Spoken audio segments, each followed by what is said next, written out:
Hello, World Wide Web. Welcome back to the Hangin' with Web Show. I'm GW Pomacher. Thank you so much for logging on, tuning in, clicking the link. However you got here, we don't care. We're glad you're here. Hit subscribe so you can be here all the time. Because we've got artists, authors, filmmakers, musicians, creative minds of all kinds on the Hangin' with Web Show. So we want you to come back, hit subscribe, hit the little bell. That'll go off on your phone and say, hey, the Hangin' with Web Show's on. If you can make your phone say that, let me know, because I want mine to say that too. Anyway, we're here. We are at IndieCon 2019, and we are hanging out with author Heather Scott, the author of Savoa Sunrise. Thank you, Heather. Thanks for coming over and hanging out with us. All right. So IndieCon 2019. Yeah. Having a good time so far? Yeah, just got here and got a little lost. Got a little... Yeah, but I found my way. Here I am. That's how we get them in the chair. They get lost, bam. That's how we do it. That's right. Okay, so Heather, tell us a little bit of how long have you been writing? I've been writing comics since about 2000. Uh-huh. And in 2012, I think, is when I decided I was going to go ahead and switch over to a novel format. Okay. And then, I want to say 2017 is when I finally released Your first Sunrise. Savoa? Okay. So, yeah, That's your first release?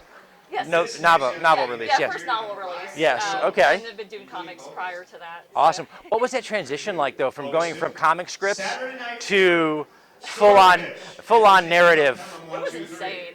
Yeah. Like, So, like, in your head, you're like, okay, so I'm going to tell my artist exactly where to put stuff, and then all of a sudden you're like, oh, man, there's no artist. It's just me. well, I was the artist, too. It was always just her. Yeah.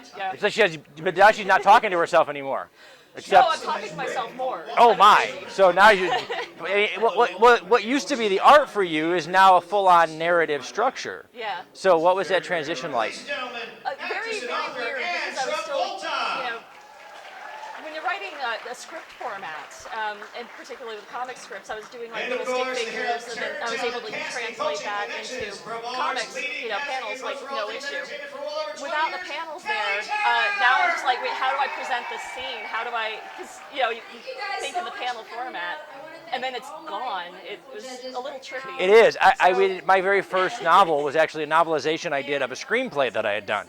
Yeah. And so the screenplay was just like your script format for comics. So the screenplay is like, hey, director do this, and like artist do this, right? But then I'm sitting there and I'm looking at the scene, going, okay, director get these things in the shot, and I'm realizing, wait a minute, I am the shot. So now it's like, okay, where's the alarm clock? Where's the bed? Where's the door? I have to tell everybody everything that we used to be ready to show them, right? When you had your stick figures, you were like, hey, I'm going to show them the alarm clock. I'm going to show them that. And now it's like, no, I have to tell them exactly where it is. Right. So. And, so when I was working, how to say, you have your exposition shots, and suddenly the character is in the shot. Like, you have to relay it through the character's point of view. Yeah. And that got really weird.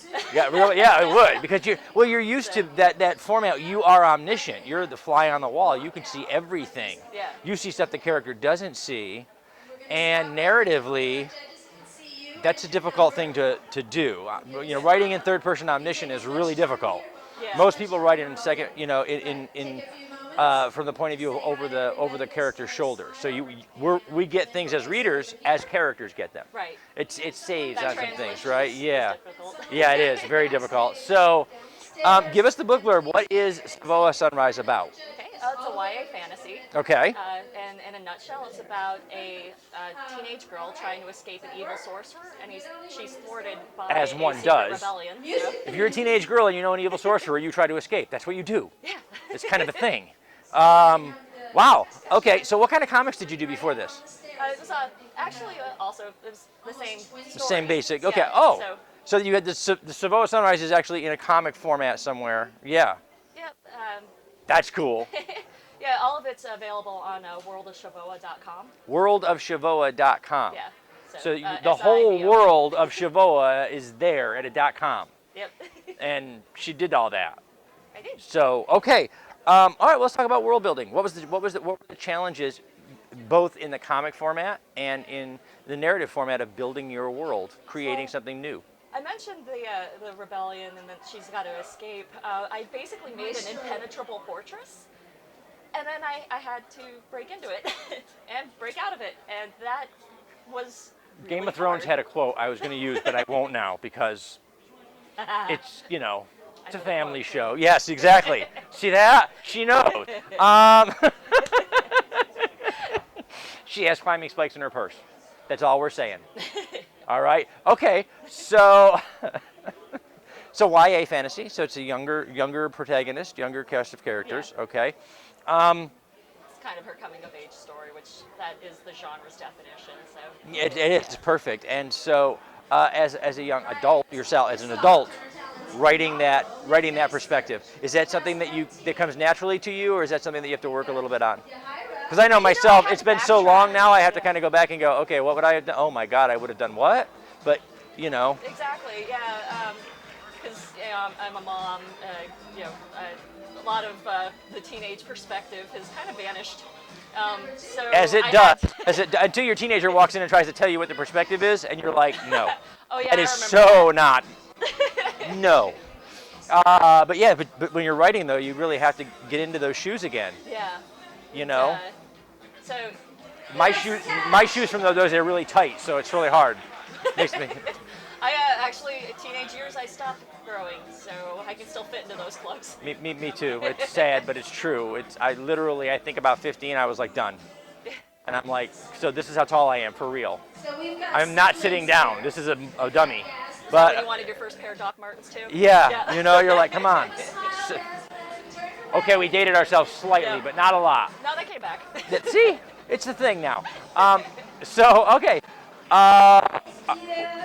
we want your readers to get inside your head a little bit. Okay, so writers are amazing creatures because we have to research things that we're writing about. So you're writing about wizards and magic and this teen angst. So research, you got to know what's out there because teenagers are mean too. So if you get some spell wrong that they happen to have already known about, you're done. They come after you like they're little like Pac-Men. They just not nibble away at you until you're gone. Yeah. So what is the strangest thing in your research? Strangest thing that we'll find on your Google history? She Weight writes management, probably. There's a follow-up question. YouTube is like, ask her. Yes, there's a follow-up question. Why? Well, part of I mentioned that the fortress was impenetrable, and part of that was getting into it was through defunct waterways. So I wanted to figure out how through the those worked. sewage tunnels. Yep. Wow. Yes. So the weirdest thing in her Google history is how do you get into the sewage tunnel? Wow. Okay. So how very Tyrion Lannister of her, which goes back to that quote that we can't repeat on YouTube. But it's all good. Tyrion, though. I know. Great guy. And I can spoil the whole thing for you if you haven't seen the rest of Game of Thrones yet. But then what's wrong with you? So, okay. So Savoa Sunrise is out there in comic format, in novella, okay? Novel. Yeah. Yeah, I think but there's a novella as well, yeah. So, what's next?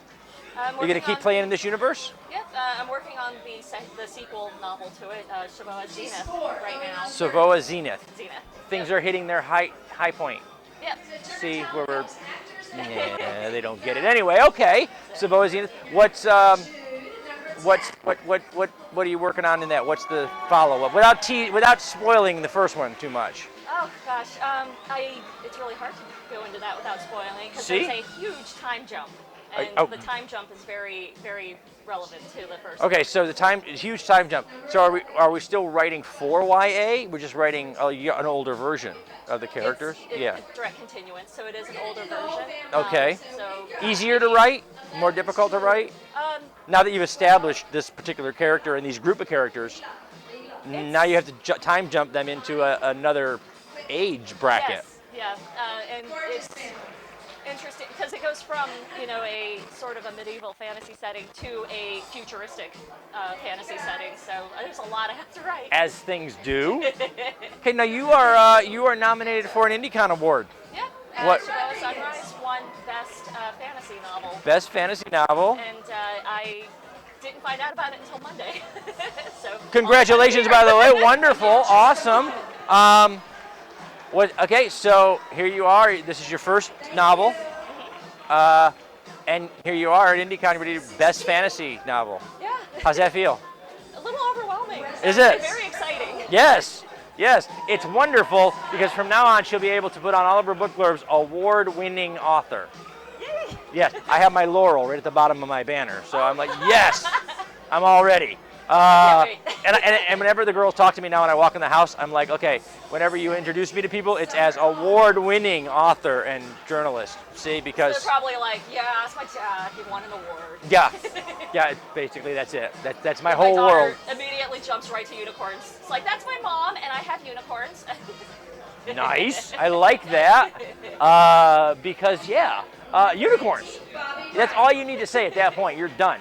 So, guys, we have to wrap it up. As we do that, we're going to say thank you to our partners and our friends at Famous Faces and Funny, Space Coast Comics, IndieCon 2019, where we are right now, J. Bauer Art for all the wonderful artwork that adorns our walls here on set, Embellish Effects for all their help with Cosplay Michael, Foxwood Wine Company, because these chairs are really comfortable. Yeah. This is awesome. We can just hang out here all day long. Our great friends over at Hearts Helping Others Orlando. Keep doing what you do, guys. They are helping out families and kids and folks all over Orlando. And of course, our great friends at Krypton Radio. Thank you guys so much for sharing the show. We hope that you will be a new person to share the show. You right there, you watching the show. You still in your pajamas. Get up, wake up. It's 2 o'clock in the afternoon. Wake up. All right, and share the show, okay? Guys, stay tuned in, stay logged on, and see who we're hanging with next. Awesome. Thank you so much. See? Very casual.